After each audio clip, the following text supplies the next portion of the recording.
Okay, so welcome to episode 10 of The Bar's Ankle High. Welcome! I'm Katie. I'm Garrett. And thank you to our Patreon, Lee Peterson. Thanks. This is your episode. You're great, and we really appreciate you being a Patreon subscriber. This is like, do you remember in the early, at least this is what I was doing in the late 90s, early 2000s, you would call the radio station and be like, hey, can you play this and dedicate it to this one? Yeah. This is like us calling in and dedicating an episode. I remember doing that once for my, I think, 13th birthday. I had like a sleepover. And it was a dedication to my quote-unquote boyfriend at the time. Ooh. Of course, I was requesting an NSYNC song.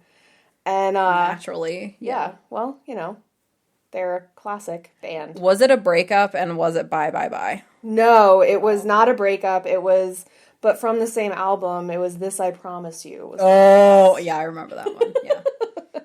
I remember that one.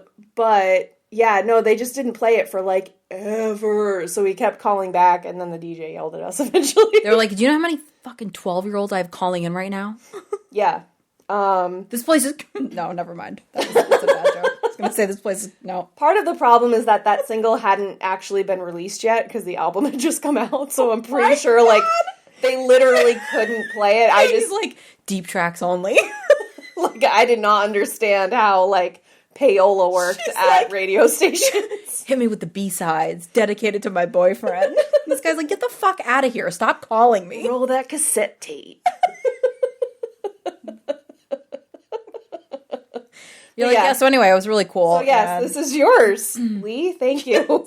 Sorry, also. Yeah, I was also sorry. And you guys weren't here for this, listener, but earlier we were talking about foxes and whether or not they change color in the winter. Oh, yeah, I did pose that cue. I was thinking it was like a rabbit. Some rabbits change to white in the winter. Well, according to Google, and I'm not clicking any links, so deal with it, but the top result, I Googled, do foxes change color in the winter? The top result from defenders.org is, says, Arctic foxes change the color of their fur with the seasons. In winter, they're white to blend in with the snow, while in the summer they change to brown or gray, which makes sense. It's the Arctic, and we keep destroying the climate, so there's less Arctic in the summer. Mm-hmm. Then below that, it says, people also ask, why do red foxes turn white in the winter?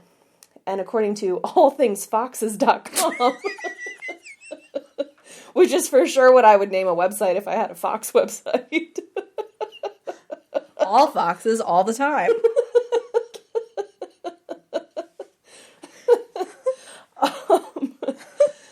It says most red foxes and Arctic foxes change colors when they start to shed. So they do that so they stay cooler in the warmer months.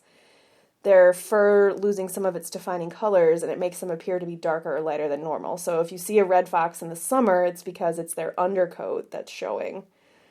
And then in the winter, like a dog, they get their, that outer coat bulks up to keep them warm. To floof. And that's a dark or a lighter color to blend in with the environment. So I think the message here is like, I'm a fox doctor. And congratulations, you're a veterinarian, is what they would call that. Yeah. No, just foxes. All foxes all the time. I run the allaboutfoxes.com and I know about foxes. Fair enough. I am real pumped that I recalled that little bit of like elementary biology. Yeah, I did not know that. And I also didn't know that rabbits changed color. So look at us go. Yeah. Learning. Way to go, Fox Doc.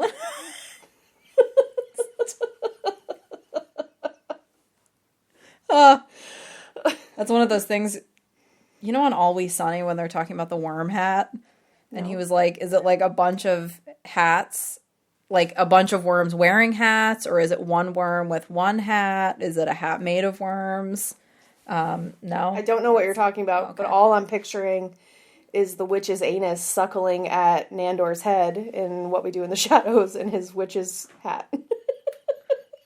Also, choice. I was thinking of like all the different ways you could interpret that. Like Worm Hat had all these different interpretations. Like Fox Doctor, is it a fox that is a doctor? Is it a doctor of foxes? You know, Right. Yeah, that's true. Yeah. You could be a fox and a doctor with a stethoscope. Yeah. Yeah, that's what I was picturing, was a little fox in a lab Okay. coat. Like Doc McStuffins, but Yes, Fox McStuffins. yes, just like that. Well, that was a fun little side quest into Yeah. foxes. Yeah, this is part 2, guys. So, I mean, you're more than welcome to listen to these out of order. I don't think necessarily you'll be super duper lost, but it probably would make more sense to listen to last week's episode first. Although no more lost than we are sometimes. Yeah, I mean, realistically, Our baseline is, the magic of this podcast is that you can kind of go out of order and it doesn't really matter. Yep. Okay, so then I saw this this article that was describing like how this is kind of how you can turn RSD and justice sensitivity into a superpower, which is basically the name of the article. It was from adept.org, ADDEPT.org. Okay, so think of yourself as you're standing in the center of a bullseye. Which I often think of myself that way. So yes, yes, I can do that. Yeah, great. You're killing it, sweetie. Good visualization. That middle dot where you stand in the bullseye, this bullseye has 3 rings on it, including the center one where you're standing. So that center dot is your circle of control. These are the things that you have actual true control over, and it's limited to yourself. So no one else can fit inside this circle with you, no matter how close they are to you. Your spouse can't sit inside the circle with you. But it's your actions and choices to a certain extent. So, and to a certain extent, what you think and feel. The route you take to work, which items you recycle and reuse or just throw out, what books you read, those are all things that you control. Mm-hmm. That's in your circle. The second circle is the one immediately outside that bullseye center. It's your circle of influence. This is comprised of things about you, your health, career, people and situations that are outside of your control, like friends and family, coworkers, and even strangers in your immediate vicinity that you like deal with regularly, like the cashier at the grocery store kind of thing. Mm-hmm. These are not things you can control, but things or people that you can help change your influence. So finally, in the outermost circle is your circle of concern. These are things that, like, no matter what, you will have little to no control or influence over. Mm-hmm. Like politics, weather, global disasters, whether they're man-made or natural, the future in general, things that doom scrolling, like, makes you feel somehow responsible for, but there's no way that you can fix it. Yes. So this outermost circle, your circle of concern, is like quicksand. Spending too much time in that circle of concern traps you there and keeps you from focusing on your circles of control and influence. Mm-hmm. The way out of the quicksand is to determine how you can exert control over those concern items. For example, if you're concerned about climate change, then you could draft legislation, contact your local senators, or vote for candidates who have promised to address that issue in a meaningful way. Volunteer for some kind of like local recycling program that they're doing of like a specific item. Right. Something tangible.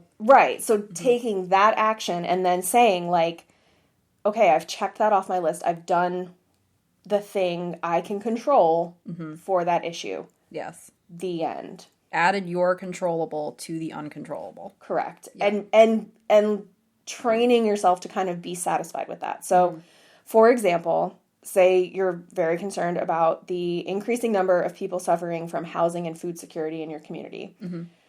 You can influence this problem by choosing to volunteer at your local homeless shelter or soup kitchen, by exerting control to choose to spend your spare time volunteering there. You are part of that solution of solving housing insecurity and food insecurity in your community.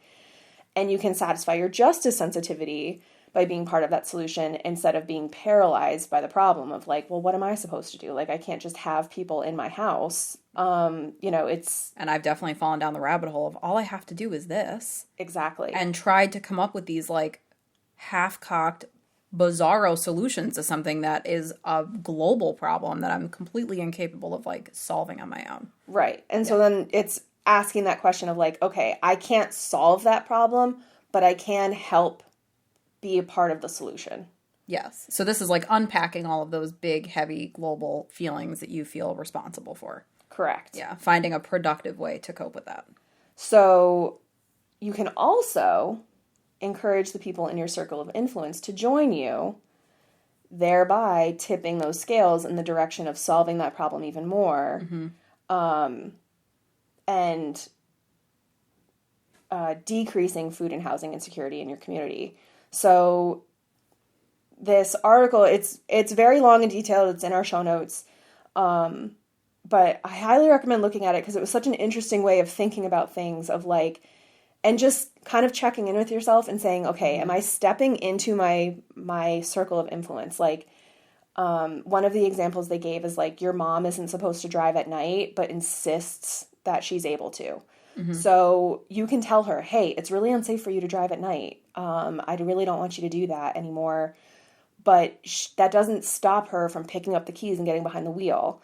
So maybe you can call her doctor and say, hey, she's still driving at night and it's making me nervous. Is there something that we can do? Right. Can you have and a conversation with her? Can you reach out to her? Yeah. Right. And then that's kind of the limit of what you can do. But at that point, you have to assess and say, okay, am I spending too much time in my circle of influence and outside of my circle of control? Because you're going to find your peace in the circle of control.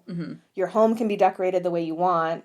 And I think that's why I feel like a lot of ADHD people are real homebodies because it's kind of our safe space. We don't have to worry about people coming in and fucking it up. Or my thing was always like, I can let my brain relax and I'm not trying to force it to focus or be engaged or interact with somebody because that's exhausting. Right. So, take that time to do an assessment and say, okay, am I spending too much time outside my circle of control? I can control the type of work product I put out at work. I can't control the reaction to that work product. So just take the time to check in with yourself the same way we check in to make sure we've had coffee and we've gone to the bathroom regularly or something. Check in to say like, am I worried about something I can control, or am I only worried about something that I'm concerned about? And kind of just releasing it. And it takes practice. It really does. I mean, it's that phrase, like controlling the controllables, which I use as a mantra for myself all the time. Because sometimes I'm like, is this really something? Can I influence it? Yes, maybe. Can I control it? No. Do I need to control it? Probably not. But, working on it. So do you want to do a quiz to see if you have it? Yeah, sure. Let's. Spoiler alert. We both do. I wonder if we should have done this at the beginning of the episode. Oh, well. Well, too late now. Something about disorganized thinking, something. Whatever. Tater's gonna hate. What's the first question? Tater's gonna tate. Podcast. Oh, man, I love potatoes. I know. I can't eat some right now. Crispy roasted ones. Some Brussels sprouts. Yeah. A lot of olive oil. Yum. Can you tell it's lunchtime, guys? Yep. Hungry. Very hungry. Do you experience sudden, intense bouts of rage when your feelings are hurt? Very often, sometimes, rarely, or never. Sometimes. Click. I would say between sometimes and often. What about you?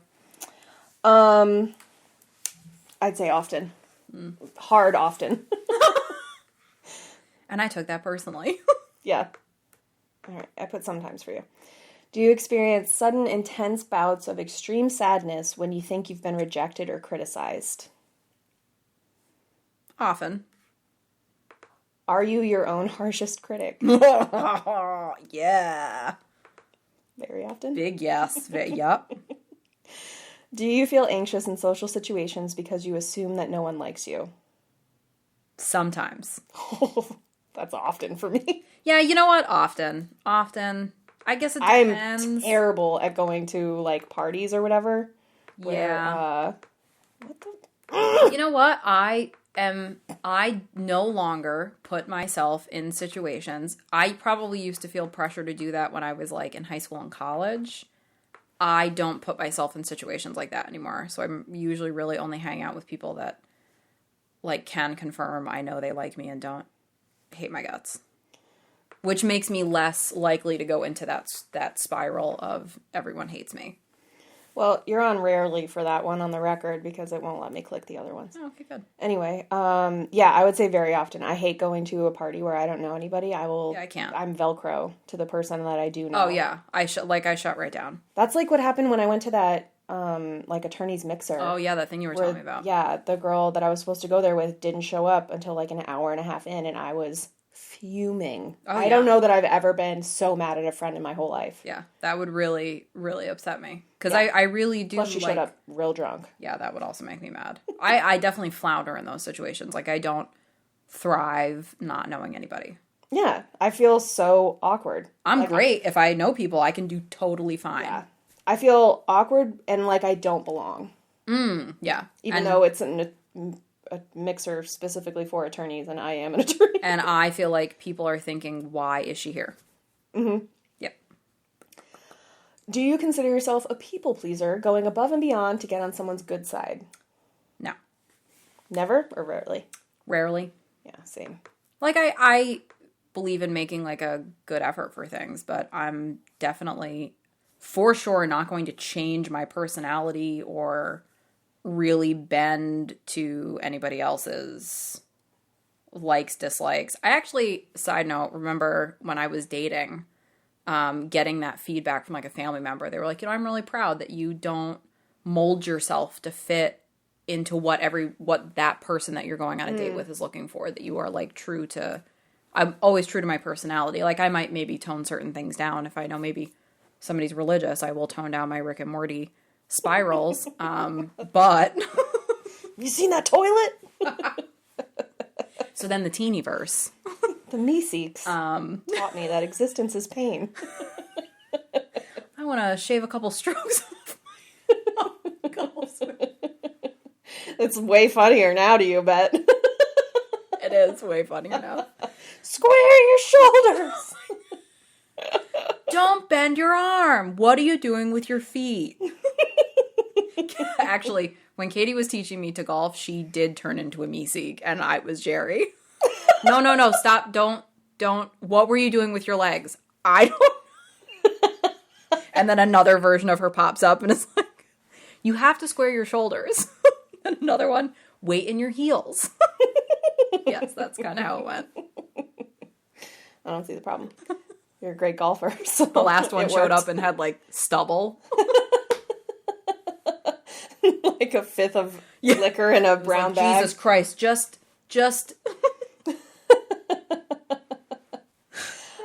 Do you pass up opportunities or avoid starting new projects because you're afraid you'll fail? Sometimes. Same. Have you been called Oh, no. overly sensitive or a head case because of your strong emotional reactions? I'm not even answering that question. That's, yes, frequently. That was a rude question. How dare you? Well, the good Yeah, I news have a is question. First of all, how dare you? that only sometimes is allowed to be selected, so we might pass this examination This based is on... pass fail, right? What's our score? How did I do? Am I bad? Am I bad at life? I'm bad at ADHD, right? Do you dedicate more time than is necessary to a project or become a perfectionist to make sure your work has no mistakes and is above reproach? Often. Not like in a perfectionist way, but definitely making sure I didn't make a stupid mistake. Because, man, if I'm going to make a mistake, I want it to be like a genuine fuck up. I don't want it to be like a dumb thing that I overlooked. I want to really do it if I'm going to do it. Gotcha. You want to be like Sandra Bullock in 28 Days where she like runs over the lawn ornament kind of fuck up? You don't want it to be like Sandra Bullock was in 28 Days. Isn't that a zombie movie? I mean, yes, but there's a version that's not about zombies. Oh, there's another 28 Days. Yeah, I'm but thinking she goes to 28 Days rehab. later. Yes. Okay, I gotcha. Yeah, because I think the first one was 28 days, then 28 days later, and then like 28 weeks later or something. Oh boy. But no, 28 Days from the late 90s, early 2000s. Viggo Mortensen's in it. Oh, Yeah. no, I haven't seen that.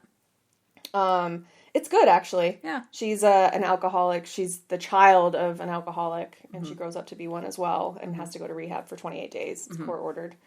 And it's about her time in rehab. It's very good. It's extremely well Is it done. a drama? Mm-hmm. Okay. I don't know why I was expecting it to be a rom-com. I was definitely thinking of Miss Congeniality, and that's not it. It's not the same as Miss Congeniality. Weird. Very weird. Yeah, big, very different vibes. Yeah, that was a good mix-up. 28 Days and 28 Days later. Potato, tomato. Yeah, but that's all the same thing. It's all just a gravy train. Definitely gone off the rails. Yeah. Do you ever experience your emotions as physical sensation, as though you've been punched in the chest or physically wounded? Yes. Sometimes. Sometimes. Okay. I'll put often, because mine's very often. Well, my intense emotions. I don't feel like every emotion is getting punched in the face, but Yeah. like I don't feel extreme happiness as a pain, No. but it's also called rejection sensitivity, so I feel like it's Right. negative emotion. And I definitely at one point used to joke that I was like a professional at getting rejected because I was just constantly getting rebuffed by people I was interested in. Jesus Christ. So, the self-deprecation goes very far back. Do you feel shame about the lack of control you have over your emotions? Do you use humor as a coping mechanism for your feelings? Can you read that question again? I'm sorry. Do you feel shame about the lack of control you have over your emotions? Yes, often. Before you were diagnosed with ADHD, were you told you might have a mood disorder or a borderline character disorder? No. Yeah, me neither. Well, It's not that extreme. I was diagnosed with anxiety before I was diagnosed Yeah, with ADHD, same. but I was also diagnosed with PTSD. So. Yeah. Yeah, and I don't think I did read like they were talking about mood disorders versus like rejection sensitivity and like the related dysphorias that go with that, and they said that one of the core differences was that when you're experiencing this as opposed to a mood disorder, there's a definitive like something happened that caused your mood to shift as opposed there's like a cause and effect. Gotcha. As opposed to it happening organically and nothing triggering it. Gotcha. That makes sense. Yeah. Yeah. That's I think an important Distinction. Yeah. I was going to say distinguishment, but I was like, that's not a word. You know what? I don't think it is, but I'm for sure going to accidentally say it now because it's in my brain. So can't wait for us to use that in a professional capacity. Distinguishment. Actually, you know what? I know that Kelly listens to this. Yeah. My cousin, who's a librarian and PhD candidate. She's going to hate this. She is. She gonna tagged get a us. text. She tagged us in her post asking why I'm a doctor. I forgot about that. She's gonna be real excited. And how was your justice sensitivity when she asked you? Initially I forgot that I had said that in the episode. Yeah. So I was like, "What? How dare you ask me why I'm a doctor or how I'm a doctor?" Like, I'm a doctor. so yeah, I did have a Juris. little bit of a moment where I was like, I mean, I earned it. I'm a doctor of juris. How dare you? Yeah. Again, poor working memory and rejection sensitivity. Yep. Also, we finish recording and then it immediately leaves our brains anything that we said. So, Oh my god! In the weirdest way, I fully did not expect that. yeah, no. Anyway, I don't know. That was the episode where we were counting how many types of doctors that you were. Yes. And I think we were up to 3. Yes. Yeah. So far, That's a lot of distinguishments. Do you shy away from close friendships or romantic relationships because you worry that if people, quote, know the real you, unquote, they won't like you? To an extent, yeah. So sometimes? I think, yes. I think that I definitely keep most people at arm's length. And I think most people also think that I'm a bitch because Well, you are. I'm like not, like my feeling is there's people in my life that I will like do anything for, but I'm not doing that for people that wouldn't do that for me anymore. I maybe used to. I think I was probably more palatable when I was younger. Yeah. As I've gotten older, I give less fucks, which I think is great. Love it. Yes, I am much more strict with my boundaries since 2018, I'll say. Yeah, so 4 or 5 years I've been much more rigid with who I give my time and energy and talents to. Yeah, like I just think that like the vast majority of people, like if I'm dealing with you in a casual capacity occasionally, I don't think you deserve to know like the more nuances to my personality and my life, and it's none of your business. Mind your business. I do word vomit some stuff sometimes, so I'm sure that they think I'm a real weirdo because then I don't say anything. And then you know what I do? I ruminate and I beat myself up for oversharing and being awkward. See, I don't know why I don't. I ruminate on being awkward with people that I'm like getting to know, and I'm like, oh, I could be friends with this person, but like we're still in that getting to know you phase. And I'm gonna do something weird, and then they're gonna be like, ooh, they're kind of weird. Yeah, like that was always my thing with dating. Was like, eventually, like I can't help it. My personality is gonna be fucking weird. I actually had a friend tell me when I was dating that I needed to make sure that I was like keeping my weirdness in check with new people. Like, be weird. Be mindful of when you're showing the weird.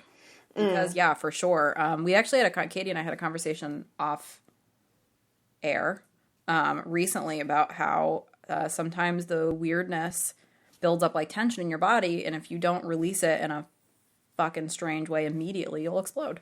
Yeah. So sometimes you just gotta like wiggle and get the weirdness out, and then you're okay again. Yes. So don't do that with strangers. Only with people who love you, and then unpack your RSD when you feel like you're being rejected because of it. Yes. Speaking of, do you assume the worst in commonplace interactions, worrying you'll be fired every time your boss calls you into her office for instance? Yeah, kinda. Yeah. I do that all the time. Yeah. Yeah, I'd say often. What is wrong with this? Is it like radio buttons? No, it's like regular buttons, like survey buttons, but it won't let me click them sometimes. That's annoying. It's so weird, and I reloaded the page, so it's not, I don't know. Anyway, do you think that you cannot go on feeling this way? My attitude is like, I don't have a choice, so it is what it is. Yeah, I feel like that's a I know that awful question. They said one of the symptoms was like engaging in self-harm. Yes. So maybe that's what that's. Yeah, that could be it. But I've never been driven to engage in self-harm. No. And certainly not in the traditional way. Like I might have wine, but right. Like I don't. But I think, at least when I was in high school, self-harm was extremely common. And I think that it was one of those, I actually had people that, I mean, I never felt the urge to self-harm, fortunately. And people that didn't believe me if I said that. Because it was so common that, like, almost every girls especially, I don't think the conversation was as prevalent with boys, but a lot of girls with self-harming behaviors, for sure, which is sad. Yeah, I know of at least one girl that I went to school with who did engage in self-harm, but I would imagine it's more than that. And it was how I, like, she flat out told me about it and, like, showed me some of her scars. But I don't know why. Did you ever read that Gillian Flynn book, Sharp Objects, I think it was called? No, I didn't. Oh, my God. Like, though all of her books are really great, but that's a really great one. It talks a lot about somebody who's dealt with self-harm their whole life. Oh, wow. They talk about it a lot, and it's a really good book. If you haven't read that, that's a great one. So we scored a 31 out of 60. Mm-hmm. It says if your score is 45 to 60, it means that you answered often or very often to most of the questions, and you should see a trained mental health professional. I think that our score was probably closer to 40 because I couldn't click all the answers that we needed to. Yes. So I think that we're right on the cusp there of all that. and I don't know why this isn't working. So Attitude Mag, get it together. Yeah, and I mean, I wasn't even aware of emotional dysregulation until the last, like, few months. So, and that was, like, I wasn't aware of it until, like, yeah, I mean, halfway through researching the other topics that we did. Right. I feel like it came up when I saw it on Reddit. Yeah, that's wild. But yes, so there's that. And, we can talk about some ways to cope. yeah, let's talk about coping. Because Lord knows. I mean, obviously, therapy, meds, lifestyle changes. Those are going to be like the three main things that come up. I read some things that said that cognitive behavioral therapy is not effective with RSD, but I disagree. I think that with emotional dysregulation, it's very helpful working on unpacking your triggers, basically, like what's setting you off. I mean, that's something that really even being able to put the phrase trigger to something was such an eye-opening experience for me in my journey through therapy with PTSD.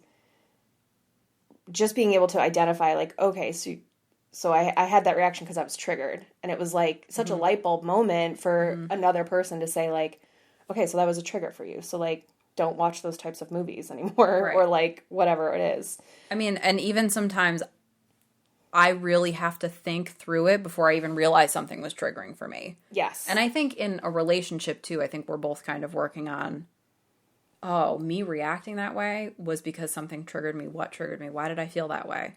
Oh, you know what? I felt the same way when this happened. And being able to kind of walk that back. And that's like, I mean, really, long term, I think that's the number one thing coping with this is unpacking it, walking it back. Yeah, I have treat yourself with compassion as one of my, but yeah, so you want to run through your list, and then I'll run through mine if there's anything that's different. Yeah. Okay. One thing I had, and these are, I'll be honest, these are not professional tips that I found online. These are tips that I'm providing that I've either used or have worked on or kind of gleaned from what I was reading. One thing I think is important with this is also not just checking in with your boundaries and how different relationships in your life make you feel, but sometimes it's not RSD, you're just not in a healthy dynamic. So, like, sometimes it's a family relationship that's very triggering for you, or a relationship that's not healthy, or a friendship that's got unhealthy boundaries and not a good dynamic. So sometimes you're being gaslit, or sometimes it's just like not a good combination of people involved, personalities involved that aren't meshing well. Unpacking negative self-talk. I think obviously, we've talked about working memory causes issues with negative self-talk also. So there's a lot of that with ADHD. So I think unpacking the negative self-talk. And the other thing that I do a lot is I'm trying to get better about not giving a quick answer to things. I'm trying to be better about let me think about it and get back to you, which slows some of that immediate emotional response that tends to happen with dysregulation and RSD and the justice sensitivity. I think a lot of times, like, I'm inclined to give this like intense, immediate, quick reaction. And I'm trying to be better about, even if I'm feeling that, taking a second to let me get back to you. Let me think about it. I'll let you know. Oh, I've got X, Y, and Z going on right now. I don't have the space for coming up with that, thinking about it, whatever. And even if I just give myself a couple hours, just creating a little bit of space between me and whatever made me feel that way. And obviously being patient with yourself, because the bar's ankle high. Remember. What are your tips? This was from a source that will be in our show notes. Don't ask me which one, because I can't remember. Yeah. Reinforce your strengths, so focus as much as possible on what you love to do and what you do well. And also, their tip was write down 3 good things or good enough things that happened each day before bed, to kind of like reflect and practice gratitude. And they said, it takes practice to both remember to do that and to be able to list 3 things. Like, listing 3 things every day can be hard and can be challenging, but it takes practice and it's worth it to try to do. Right. I saw one, like a variation of that, unrelated to ADHD stuff. It was on, I think, like an NPR thing I was listening to. They said that they assessed every day, they asked themselves 3 questions, and it was, what went well today? what did not go well, and what would I have done differently? Or what would I do differently next time? Something like that. Okay. But that's like how they review their day and leave it like very simple. Like something that went well, something that didn't, and maybe I can learn from this. Okay. Was how they approach the end of their day to cut down on that rumination. I mean, ultimately, and in this context, trying to eliminate the ruminating. Yeah. Holy cow. The next one is similar to something you said. It's their acronym was Q-tip. Quit taking it personally. Practice taking a pause before responding to a question or answer. Before responding to a question or answer by saying, "That's a good question or comment. Let me think about it and get back to you." I say that all the time. Yes, all you do. the time at work. That's you know what? Good question. I'll let you know. Or it says, after an unpleasant interaction with somebody, just simply stating, "I'll get back to you about this," so that you can give yourself the space that you need to process and articulate how you really feel, why you feel it, and how to move forward together with that person in the future. And they note that oftentimes when people say hurtful things, it says more about them than it does about you. So consider the source of the statement. Yes. And I also read this article now that I'm hearing you say that. And they also recommended running that situation by a neutral third party if possible to see if your immediate reaction or how you were feeling about it was appropriate and Which I do in therapy a lot. Mm-hmm. I'm like, am I crazy or... I do it with you a lot. Yes. Text Katie, okay, so. Am I crazy? You know the text is going to be good when it starts with, "Okay, so." Yeah. Or, "Can I ask you something?" So this just happened. The third thing is manage big feelings effectively. Use the plan called Stop, Think, Act to create and apply effective coping strategies.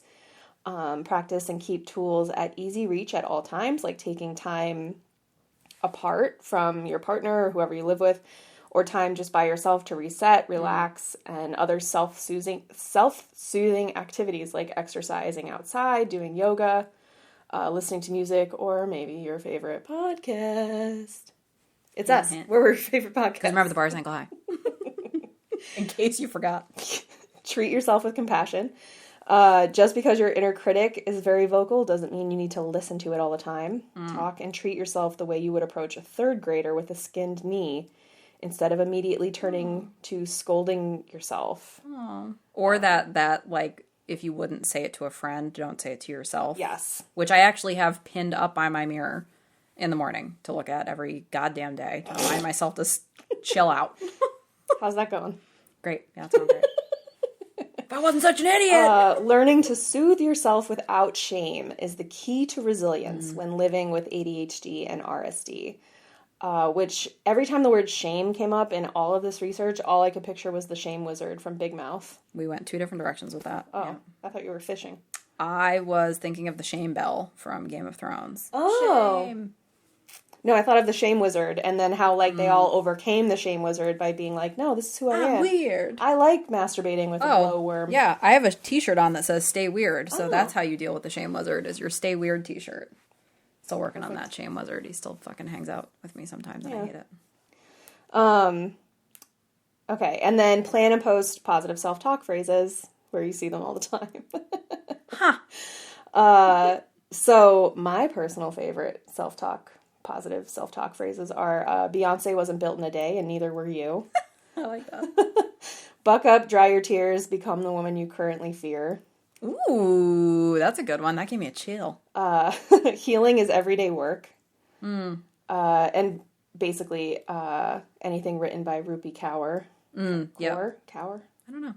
Now that you say that, haven't had to say it out loud, so. I actually have a book of poetry. I love her. I don't remember which one. Homebody, is that her? I think so. Yeah, I don't know. What would you do if you knew you would not fail? That's a good one. And my last one, similar to your shame bell, is tell Cersei it was me. The opposite end How of were the you shame not bell. Inspired by tell Cersei it was me? Oh my god, I think I screamed at the TV. Oh, I loved it. It was my background on my computer for the longest time. Holy shit. That's such a good... Every time that meme comes up, I'm like, oh, yes. Oh, yeah, it gets me hyped. Yes. I need, like, flashes of that and like Eye of the Tiger and Gravy Train playing to like get me. I'll run the races. So what we're saying is, I'm fueled by rage. Seeing that picture, that still, causes a positive emotional dysregulation reaction in both of us. Cool. But why are we friends? Katie's face when she found out that emotional dysregulation could also be a positive thing, she was like, oh, I see. Am I the drama? No. So that was a super long episode, guys. Thank you for sticking with us, but we did a lot of research and, well, I don't know, the end. Yeah, I will take responsibility for being the gravy train in this one because I was going off the rails. Katie was definitely. We really didn't go off the rails. I feel like too much, all things considered. Like it's true. It could have been worse. The Patreon episode we recorded today. We got it out of our system with Patreon. It was a good move recording that first, yeah, because wow. I don't know if it's quite like we did in episode 6, because that was really something, but yeah, we did it again. Yeah. In Patreon, for you guys, if you want a brief preview of what we discussed today, we post those episodes just about every other week. But in this one, we discussed whether I am the asshole for not helping a small child. Yeah, we did. Madagascar, the movie, and the place. Animal Olympics. And rhythmic gymnastics. So, among very many other things. So... We got lost. We got tangled in our own ribbon stick and couldn't find our way out. So, yes. Whew. Thank you for tuning in for another episode. Yes. We had fun, and we hope you do too. And be sure to comment on our social media posts, because I like talking to you guys. And I send all the screenshots to Garrett. And she goes, who is this again? And I'm like, oh yeah. And then I explain it to her, and then she forgets and asks me the same question the next day. So it's good. Yep. The end. So remember, be kind to yourself and unpack those things, and we'll see you next week. Bye. Thanks for tuning in. We'll be here next Thursday with a brand new episode to delight your brain juices. In the meantime, the best way to support us is to leave us a 5-star review on Apple Podcasts, Spotify, or your favorite podcast streaming platform. You can keep up with us during the week on Instagram and Facebook at The Bar is Ankle High, and on Twitter at Ankle High Pod. If you want even more Ankle High hot takes in your life and have a few dollars to spare, consider joining our Patreon at patreon.com/thebarisAnkleHigh. We post bonus episodes there full of our karaoke attempts, Am I the Asshole discussions, and wondering how we even managed to survive this long. Patreon subscribers also get exclusive access to our secret Patreon-only Facebook group and get added to our close friends list on Instagram. Until next week, remember to be kind to yourself, because the bar is ankle high.